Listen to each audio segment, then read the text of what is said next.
Hi friends, ഇതെൻ്റെ ഫസ്റ്റത്തെ video ആണ്.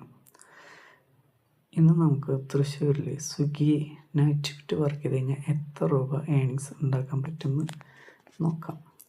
നൈറ്റ് ഷിഫ്റ്റ് എന്ന് പറയുമ്പോൾ ഈവനിങ് 6 മണി മുതൽ 1 മണി വരെ. നൈറ്റ് ഷിഫ്റ്റ് വർക്ക് ചെയ്യുമ്പോൾ നല്ല ലോങ് ഓർഡേഴ്സ് കിട്ടാറുണ്ട്.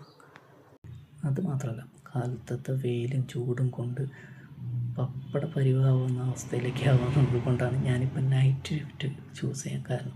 നൈറ്റ് ഷിഫ്റ്റ് വർക്ക് ചെയ്യുമ്പോൾ വല്ല കാട്ടിലേക്ക് ഉൾപ്രദേശങ്ങളിലേക്ക് ഓർഡർ അടിച്ച് കഴിഞ്ഞാൽ പോയി വരാൻ കുറച്ച് റിസ്ക് ആണെന്ന് മാത്രം. എന്നാലും സൂക്ഷിച്ച് കഴിഞ്ഞ് കഴിഞ്ഞാൽ നൈറ്റ് ഷിഫ്റ്റാണ് ഇപ്പോഴത്തെ അവസ്ഥയിൽ എപ്പോഴും ബെറ്ററായിട്ട് എനിക്ക് തോന്നിയിട്ടുള്ളത്. ഈവനിങ് 6 മുതൽ 1 മണി വരെ എത്ര ഏണിങ്സ് ഉണ്ടാക്കാമെന്നുള്ളത് ഞാനിപ്പോൾ ഇതിൽ കാണിച്ചു തരാം. ഏകദേശം ഒരു 5.5 മണിക്കൂർ 150 കിലോമീറ്റർ ഇന്ന് ഞാൻ ഓടിയിട്ടുണ്ട്.